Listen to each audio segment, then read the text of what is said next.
नमस्कार, हरियाणा न्यूज का खास कार्यक्रम रिपोर्टर डायरी देख रहे हैं आप और मैं हूं आपके साथ मुस्कान गंगराड़े। आज की पहली और बड़ी खबर कॉमनवेल्थ गेम्स के मंच से है, जहां हरियाणा के पैरा एथलीट शर्मिला धनखड़ ने शानदार प्रदर्शन करते हुए स्वर्ण पदक जीतकर भारत का गौरव बढ़ाया है। वहीं नमो भारत ट्रेन आरआरटीएस परियोजना को लेकर बैठक पर हरियाणा न्यूज ने हरियाणा शहरी विकास प्राधिकरण अधिकारी संदीप दहिया से खास बातचीत की। वहीं दिल्ली समेत हरियाणा के कई जिलों में हुई झमाझम बारिश से मौसम सुहावना हो गया है और लोगों को उमस व गर्मी से राहत मिली है। हालांकि भारी बारिश के बीच में लोगों की परेशानी भी काफी बढ़ गई है।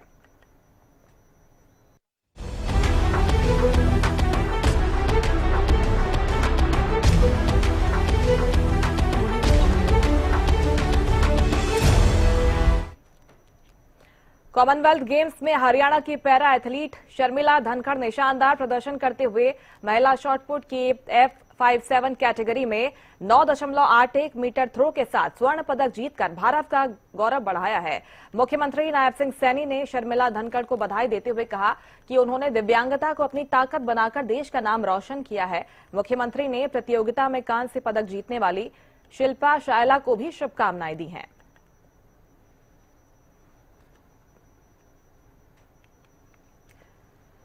प्रदेश की बेटियों ने मान बढ़ाया है। कॉमनवेल्थ गेम्स में हरियाणा की पैरा एथलीट शर्मिला ने महिला शॉटपुट में गोल्ड मेडल जीता है। F57 कैटेगरी में 9.81 मीटर की कैटेगरी में उन्होंने ये शानदार प्रदर्शन किया है। शर्मिला धनखड़ ने दिव्यांगता को वरदान बनाते हुए भारत का, प्रदेश का मान बढ़ाया है। सीएम नायब सिंह सैनी की तरफ से ये बधाई और शुभकामनाएं दी गई हैं। शर्मिला धनखड़ ने महिला शॉटपुट में गोल्ड मेडल जीता। F7 कैटेगरी में खेलती हैं। शॉटपुट फेंक में गोल्ड मेडल अपने नाम किया है। मुख्यमंत्री नायब सिंह सैनी ने उन्हें बधाई और शुभकामनाएं दी है। इस शानदार प्रदर्शन के बाद अब बधाइयों का सिलसिला शुरू हो गया है। मुख्यमंत्री के अलावा राज्य मंत्री गौरव गौतम ने भी हरियाणा की बेटी को शुभकामनाएं दी।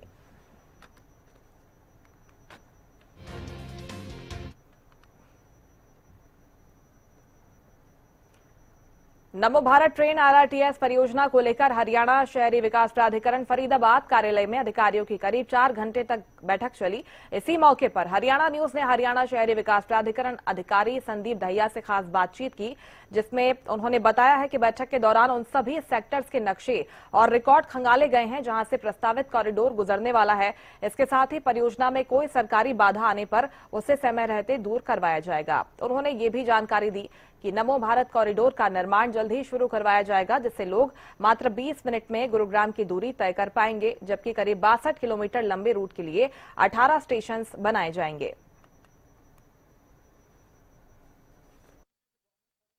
भारत आरआरटीएस परियोजना को लेकर एचएसवीपी के कार्यालय में 4 घंटे तक लगातार बैठक चली। इसमें तमाम आला अधिकारी मौजूद रहे और क्या कुछ त्रुटियां इस लाइन को लाने में आने वाली है, उन सभी को किस तरीके से दूर किया जाए, इसको लेकर विस्तृत चर्चा यहाँ पर हुई। हमारे साथ एचएसवीपी के अधिकारी हैं संदीप दहिया जी, इनसे हम जान लेते हैं। संदीप जी, किस तरीके से देखते हैं इस बैठक को और कितना फायदा इसका लोगों को मिलने वाला है? आपके दर्शकों को मेरी सबको नमस्कार।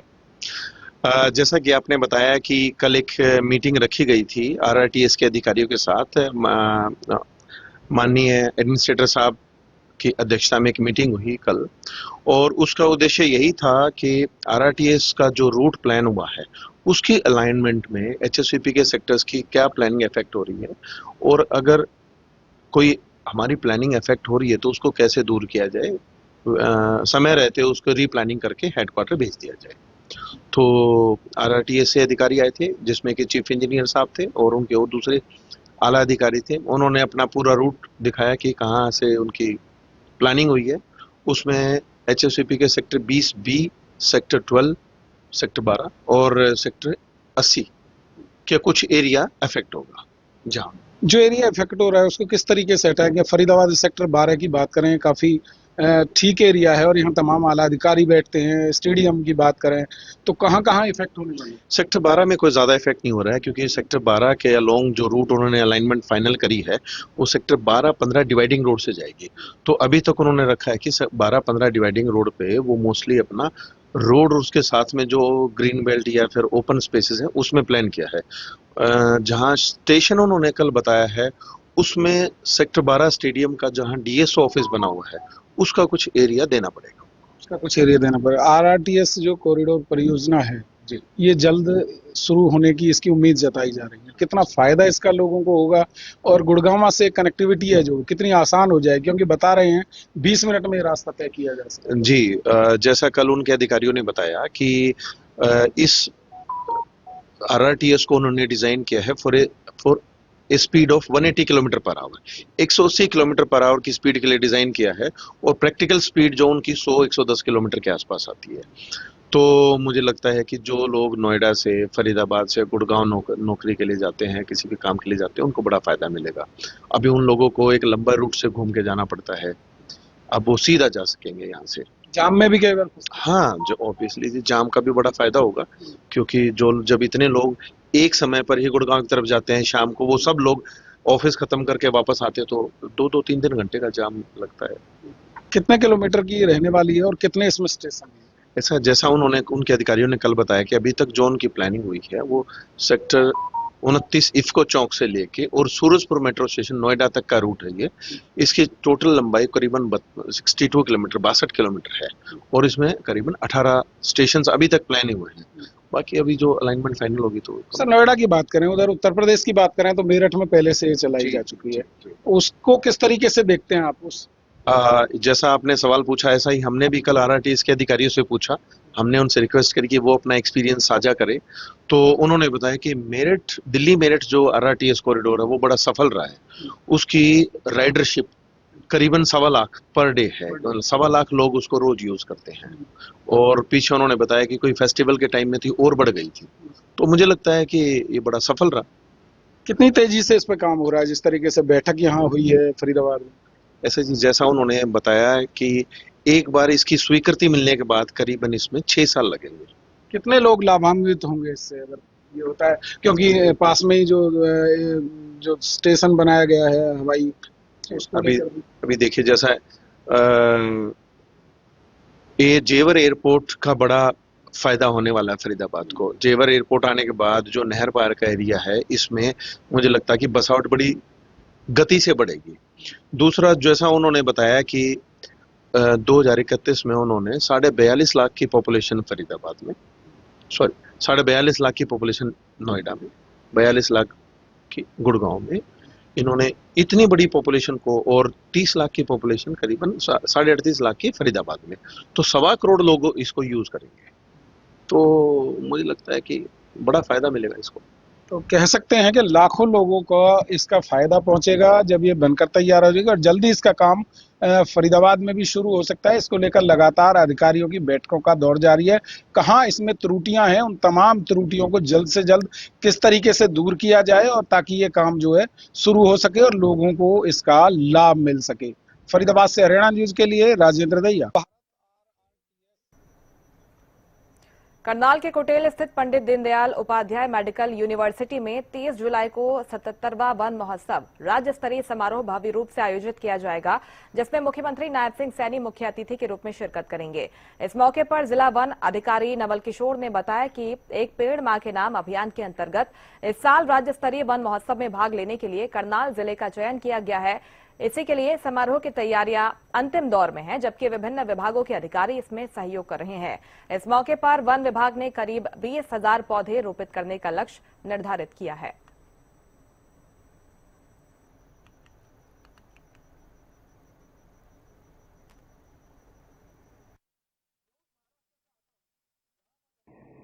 ढाई एकड़ में 10,000 पौधे लगेंगे। एक खास तरह का मॉडल होता है वो, उसमें बड़े पेड़ हैं, छोटे श्रब्स पौधे एक साथ मिलाकर लगाए जाते हैं। तो उसमें कम से कम 1,000 बच्चों के साथ उस दिन पौधारोपण करेंगे। और इस प्रोग्राम में उनके साथ वन मंत्री श्री राव नरबीर सिंह, हमारे सांसद श्री मनोहर लाल जी और हमारे माननीय स्पीकर श्री रविंद्र कल्याण जी और हमारे जिले में जितने भी विधायक हैं बीजेपी के, श्री जगमोहन आनंद जी, श्री योगेंद्र राणा जी, श्री राम कुमार कश्यप जी, श्री कबीर पंथी जी, सभी शिरकत कर रहे हैं प्रोग्राम में। हरियाणा में पर्यावरण को नई संरक्षण नीति देने के लिए 77वां वन महोत्सव करनाल में आयोजित होने जा रहा है। इसके लिए पंडित दीनदयाल उपाध्याय मेडिकल यूनिवर्सिटी में इसको बड़े उल्लास के साथ मनाया जाएगा और इसमें मुख्य अतिथि के तौर पर केंद्र के मंत्री मनोहर लाल खट्टर जी और हरियाणा के जो मुख्यमंत्री नायब सिंह सैनी जी और जो तमाम करनाल के जिला के विधायक हैं और वो भी यहाँ पर पहुंचेंगे। और आपको बता दें कि इसमें जो वन विभाग के जो द्वारा अधिकारी के द्वारा मीडिया से बातचीत करते हुए बताया कि जो हमारा उद्देश्य 8.5 लाख छोटे पेड़ और 2.5 लाख बड़े पेड़ पौधे लगाने का उद्देश्य, और इसमें सभी जो विभाग के अधिकारी है वो हमारा सहयोग करते हुए नजर आ रहे हैं। और आपको बता दें कि ये जो तैयारी है ये अंतिम चरण पर है, जो आने वाली है 30 जुलाई को मनाया जाएगा और बड़े हर्षोल्लास के साथ मनाया जाएगा। और आपको बता दें कि इसमें जो कई स्कूली बच्चे भी भाग लेंगे, जिसके चलते 1000 स्टूडेंट कहीं ना कहीं जो मुख्यमंत्री नायब सिंह सैनी के द्वारा पेड़ लगाते हुए नजर आएंगे। और आपको बता दें कि कहीं ना कहीं हरियाणा जिस तरीके से पर्यावरण संरक्षण को लेकर नई नई नीतियां ला रहा है, एक पेड़ माँ की बात करें तो अभियान के तहत भी इस नीति को आगे बढ़ाया जाएगा और पूरे हरियाणा को कहीं ना कहीं पेड़ पौधे लगाकर पूरी तरह से हरा भरा भी बनाया जाएगा। करनाल से हरियाणा न्यूज के लिए विकास कुमार की रिपोर्ट।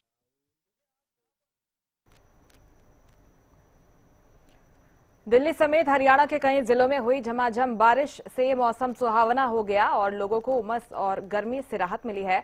हालांकि भारी बारिश के चलते दिल्ली के शंकर विहार इलाके में नेशनल हाईवे 8 पर लंबा जाम लग गया, जबकि कई इलाकों में जलभराव की स्थिति बन गई। ऐसी ही तस्वीरें गुरुग्राम और पलवल में भी देखी गई हैं। उधर चंडीगढ़, अंबाला और फरीदाबाद सहित प्रदेश के कई जिलों में अच्छी बारिश दर्ज की गई। किसानों के लिए ये बारिश राहत लेकर आई है, जिससे धान की फसल को लाभ मिलने की उम्मीद है।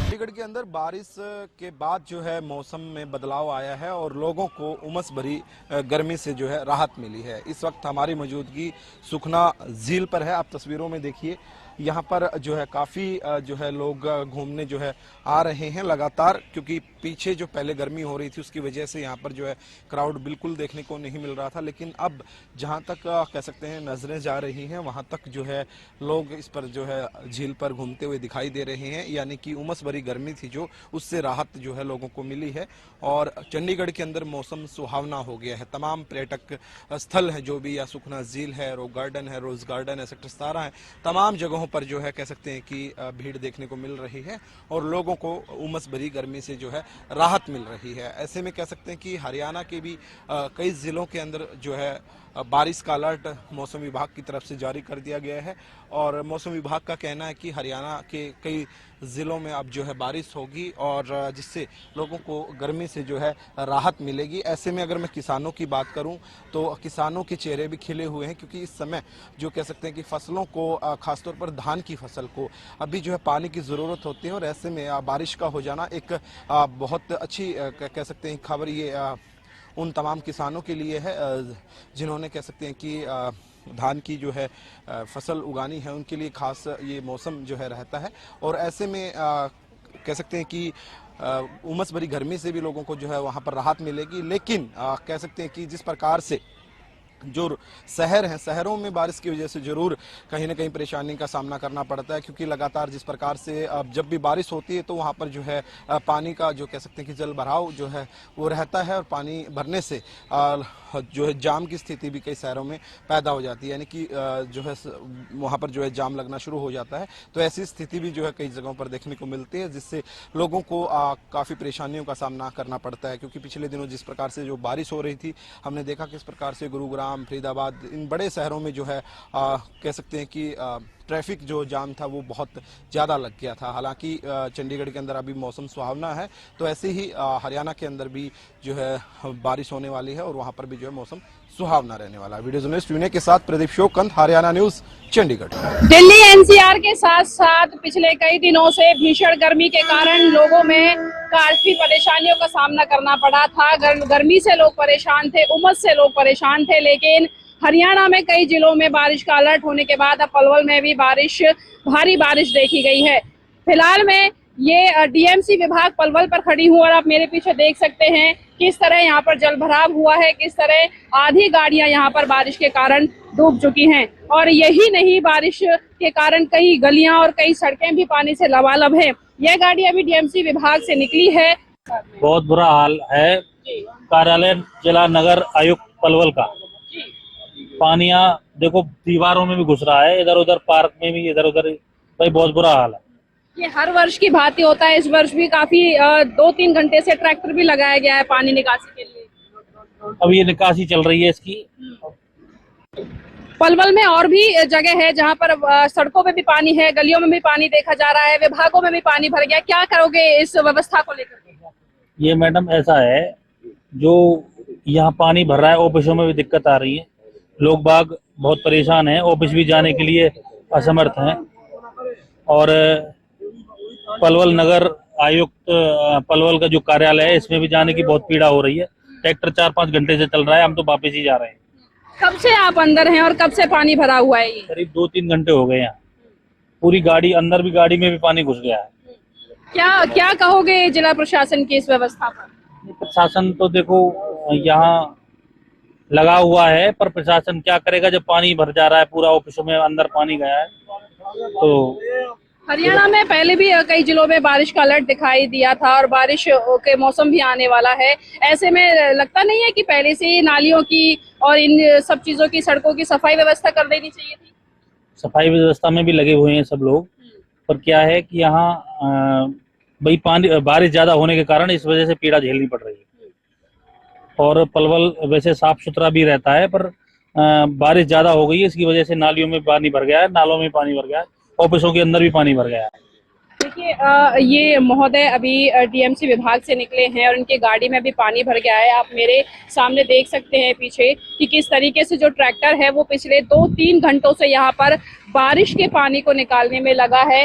इस कर्मचारी से जब हमारी बातचीत हुई थी तो इन्होंने कहा था कि 2-3 घंटे और इस पानी को निकालने के लिए हमें चाहिए। ये है विभाग यहाँ पर डूब चुका है पूरी तरह और साइड में ही रेस्ट हाउस है, रेस्ट हाउस में भी पूरी तरह पानी भर चुका है।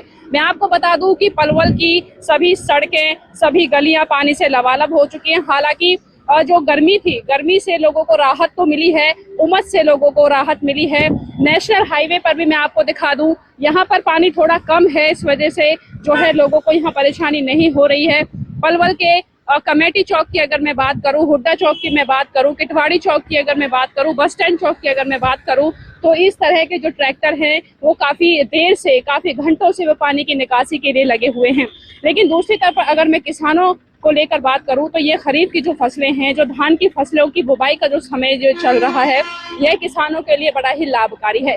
किसानों को ऐसे में खेतों में धान में देने के लिए पानी की आवश्यकता होती है और जिस वजह से यहाँ पर बारिश के कारण किसानों को काफी जो फायदा है वो होने जा रहा है। हालांकि मौसम विभाग ने पिछले कई दिनों से बारिश को लेकर हाई अलर्ट जारी कर दिया था और अभी भी पलवल के अंदर घने बादल हैं। अब देखने वाली बात यह होगी कि पलवल में बारिश और होती है, जो समस्याओं को और जो है समस्याएं और भी बढ़ सकती हैं। दोपहिया वाहनों के लिए काफ़ी समस्या जो है यहाँ पर देखने को मिल रही है, क्योंकि सड़कों पर पानी भरा हुआ है और दोपहिया वाहन कहीं ना कहीं पानी से जब निकलता है तो कई ऐसे वाहन हैं जो पानी में खराब हो गए हैं। उस व्यवस्था को लेकर के जो है जो वाहन काफ़ी लंबे समय से पानी में भी खड़े हैं। मैं पलवल से कैमरामैन दीपक के साथ ज्योति खंडेलवाल। लगातार हो रही बारिश से मौसम सुहावना तो जरूर हुआ है, लेकिन शहर की सफाई व्यवस्था की हकीकत भी सामने आ गई है। मुख्य बाजार में नालों से उठ रही दुर्गंध और गंदगी के कारण लोगों को भारी परेशानी हो रही है। उपायुक्त वर्षा खांगवाल लगातार अधिकारियों को साफ सफाई के निर्देश दे रही हैं, लेकिन हालात में कोई खास सुधार दिखाई नहीं दे रहा। स्थानीय लोगों का आरोप है कि जनप्रतिनिधियों और संबंधित विभाग की लापरवाही के चलते समस्या लगातार जस की तस बनी हुई है।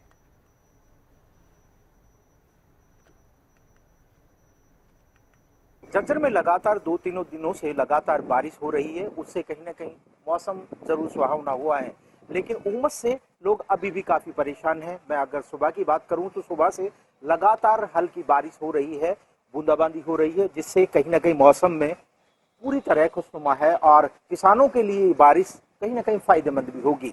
लेकिन अगर समस्याओं की बात करें, इस बारिश ने लगातार लोगों के लिए जो समस्याएं उत्पन्न करी है वो आपको बता दें कि लगातार जो झज्जर के जो नाले हैं वो पूरी तरह से गंदगी से अटे हुए हैं। हालांकि झज्जर की जो उपायुक्त है वर्षा खांगवाल, वो लगातार अधिकारियों को कड़े दिशा निर्देश दे रहे हैं, लेकिन जनाब अधिकारी तो अधिकारी ठहरे, वो शायद उपायुक्त की बातों को भी हल्के में ले रहे हैं। लगातार जो उपायुक्त दिशा निर्देश दे रहे हैं उसको भी वो कहीं ना कहीं ढुलमुल रवैया अपना रहे हैं। आम लोगों की समस्या अधिकारी नहीं सुनते हैं, लेकिन झज्जर के बॉस यानी झज्जर के उपायुक्त अगर दिशा निर्देश दे और समय भी प्रतिबंध कर दें कि इतनी जल्दी आप काम करें, क्योंकि वर्षा का समय है, लगातार नाले भरेंगे, लेकिन उसके बावजूद भी अधिकारी अगर ये सफाई ना करें तो आप समझ सकते हैं कि झज्जर के अधिकारियों का क्या हाल है।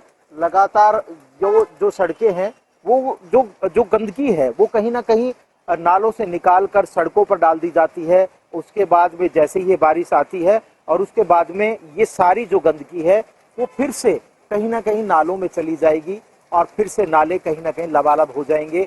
अब ये जो बारिश लगातार हो रही है वो कहीं ना कहीं लोगों को राहत तो दे रही है, लेकिन आमजन पूरी तरह से त्रस्त है, क्योंकि जो लगातार जो बारिश होगी उससे बारिश में जो पानी भर जाएगा, उसके बाद में लगातार जो नाले हैं उसके नालों का जो गंदा पानी है वो सड़कों पर आ जाएगा और यहाँ पर जाम की लगातार स्थिति बन जाएगी। आपको देख सकते हैं, अब धीरे धीरे अब जो गाड़ियां हैं उनकी रफ्तार अब कम होती जा रही है और जैसे ही अब बारिश जो तेज हो रही है, हालांकि मौसम विभाग लगातार झज्जर की अगर बात करूं तो मौसम विभाग लगातार ये कह रहा है कि अभी कुछ दिनों तक यानी 31 तारीख तक लगातार बारिश होगी और बारिश से सावधान रहने की जरूरत है। अगर बीमारियों की बात की जाए तो झज्जर के जो सीएमओ हैं वो लगातार ये कह रहे हैं कि जो गुनगुना पानी पिए, पानी को फिल्टर कर पिए, सूती कपड़े पहने और घरों से कम ही बाहर निकले, जब कोई काम हो तभी निकले।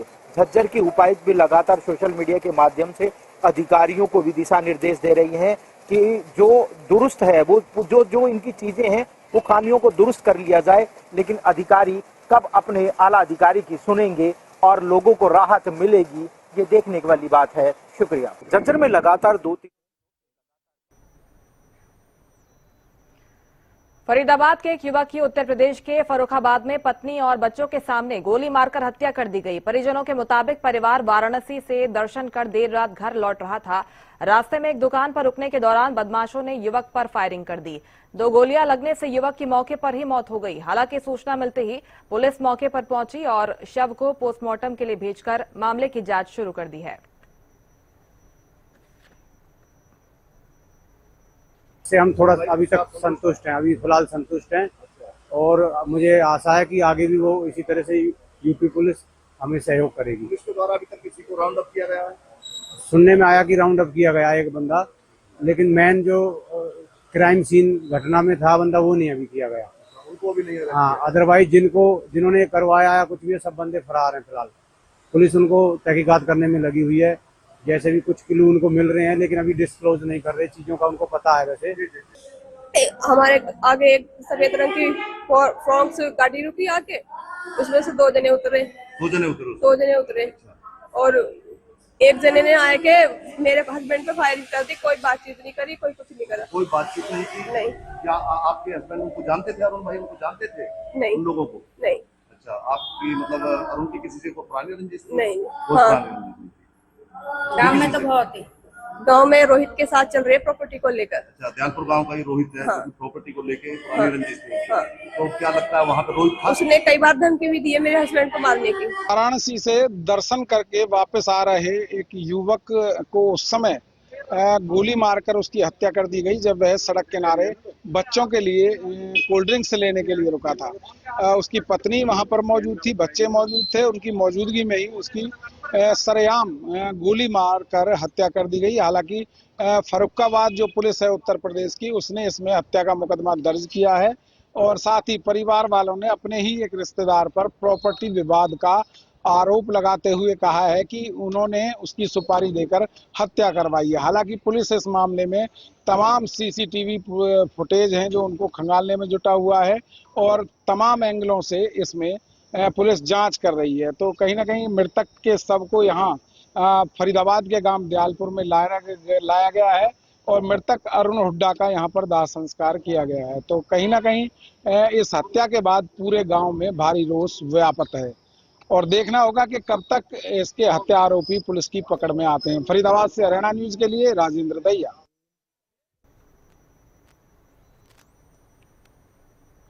रिपोर्टर डायरी में फिलहाल इतना ही। नमस्कार।